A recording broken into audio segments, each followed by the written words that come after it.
তারা যেন রব্বির হামহুমা কামা রব্বায়ানি সগীরা বলে যখন আমি আল্লাহর কাছে হাত বাড়াইয়া চোখের পানি ছেড়ে দেই, আমি আল্লাহ সঙ্গে সঙ্গে তার পিতামাতাকে আমার কুদরতির কোলে উঠাইয়া নিই।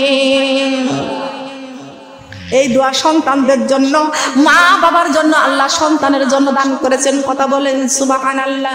শুধু সন্তানদের জন্য এই দোয়া দান করেছেন আল্লাহ, আমাদেরকে এই দোয়া করার দরকার আছে কিনা? ওই মুরব্বী বলতেছেন, বাবারে আপনি আমাদের কবরে আমাদের দেখার জন্য আমাদের কাছে এসেছেন, আপনার একটা ওসিয়ত করে দিই, আমার সন্তানের সঙ্গে যদি আপনার দেখা হয়ে যায়, আপনি অবশ্যই আমার সন্তানকে বলবেন 5 ওয়াক্ত নামাজ পড়তে, মসজিদ মাদ্রাসায় দান করতে, আল্লাহর রাস্তায় কোরআনের রাস্তায় দান করতে, আমার সন্তানকে দান করতে বলবেন। আল্লাহর ওলি এমন সময় তখন ঘুম ভেঙে গেছে, তাহাজ্জুদের নামাজ পড়েছে, ফজরের নামাজ আজান হয়ে গেছে, নামাজ পড়েছে, সকালবেলা ফজরের নামাজ পড়ে তার বাড়ি সংগ্রহ করতে গেছেন, নামটা জানতে পেরেছেন, এই নাম ধরে ধরে খুঁজতে খুঁজতে তার বাড়িটা পেয়ে গেছে। যাওয়ার পরে দেখতেছে তার সন্তান সারা রাত প্লাস খেলেছে, নেশা করেছে, সকালবেলায় এসে ঘুমাইয়া পড়েছেন। এই আল্লাহর ওলি ডাক দিয়া বলতেছে, অমুক তুমি কি বাড়িতে আসো? বলে হ্যাঁ বাড়িতে আসি। বলে ওঠো, একটু ঘুম থেকে ওঠো। বলে তোমার মা বাবা কি মারা গেছে? বলে হ্যাঁ আমার মা বাবা মারা গেছে। তোমার মা বাবার কয়টি সন্তান? বলে আমি একটি মাত্র সন্তান। বলে রহমান, তোমার সুন্দর একটি নাম তোমার মা বাবা রেখেছে, নাম কি সুন্দর, রহমান। কিন্তু তোমার মা বাবার একটাই মাত্র সন্তান তুমি। তোমার মা বাবা তোমার জন্য সমস্ত সম্পদ দুনিয়ায় তোমার জন্য রেখে গেছে, তোমার মা বাবা অন্ধকার কবরে চলে গেছে। আমি আজকে স্বপ্ন দেখতে পাচ্ছি, ওই কবরস্থানে গিয়েছিলাম, কবরের স্থানে যাওয়ার পরে দেখতে পাইছি প্রত্যেকটা কবরে 2টা করে নূরের পিণ্ড জ্বলতেছে, আর তোমার মা আর তোমার বাবা তারা অন্ধকার কবরে একা একা ক্রন্দন করতেছে। আমি জিজ্ঞাসা করলাম, তোমার মা বাবা তোমার নামটা বলে দিল, তোমার ঘোষণাটা বলল, তোমার কথাটা আমাকে ওসিয়ত করে বলে দিল, তোমার মা আমাকে বলে দিয়েছে তোমাকে 5 ওয়াক্ত নামাজ পড়তে আর তোমাকে দান সদকা করতে বলেছেন। কিন্তু ওই সন্তান শুনতে পাইছে আমার মা বাবা কবরে অন্ধকারে কষ্টের মধ্যে আছে। ওই সময় সন্তান যখন মার কষ্টের কথা যখন শুনলো, ওই সন্তান চোখের পানি দিয়ে আল্লাহর ওলির হাতে হাত রেখে বলতেছেন, আল্লাহর ওলি এত সুন্দর সুসংবাদটা আপনি আমার দিলেন, আমার মা বাবা অন্ধকার কবরে বড় কষ্টের মধ্যে আছে।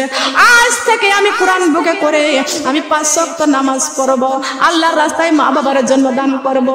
পরের দিন থেকে ওই সন্তান যখন ভালো হয়ে গেল, আল্লাহর ওলি আবার 1 সপ্তাহ পরে ওই কবরস্থানে গিয়েছে।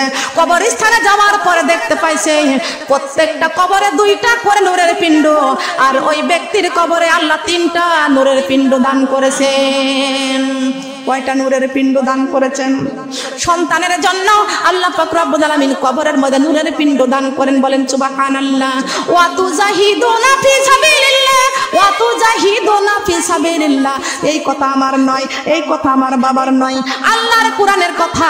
সূরা আস-সাফ আল্লাহ পাক রব্বুল আলামিন 10 থেকে 11 নম্বর আয়াত পর্যন্ত আল্লাহ ঘোষণা দিয়েছেন, ইয়া আইয়ুহাল্লাযীনা আমানু হাল আদুল্লুকুম আলা তিজারাতিন তুনজিকুম মিন আযাবিন আলীম তু'মিনুনা বিল্লাহি ওয়া রাসূলিহি ওয়া তুজাহিদুনা ফি সাবিলিল্লাহি বিআমওয়ালিকুম ওয়া আনফুসিকুম যালিকুম খায়রুল লাকুম ইন কুনতুম তা'লামুন। আল্লাহু আকবার।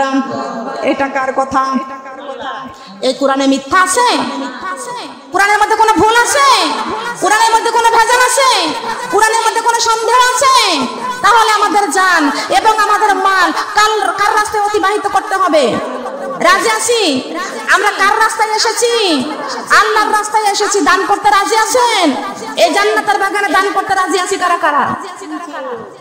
অনেকেরই মা আছে কবরে, বাবা আছে কবরে, মা বাবার জন্য উদ্দেশ্যে এখানে দান করতে হবে। বলেন সুবহানাল্লাহ। দানের দরকার আছে কিনা? আছে কিনা? আজি মরিলে কালকে 2 দিন, পরের দিন কেউ কাঁদবে না, যাদের লাইগা করিলা কামাই মরিলে তারা দেখবে না সময় থাকিতে কুরআন ধরো ইমানি করো খাঁটি শেষ ঠিকানা তোমার আমার 3.5 হাত মাটি।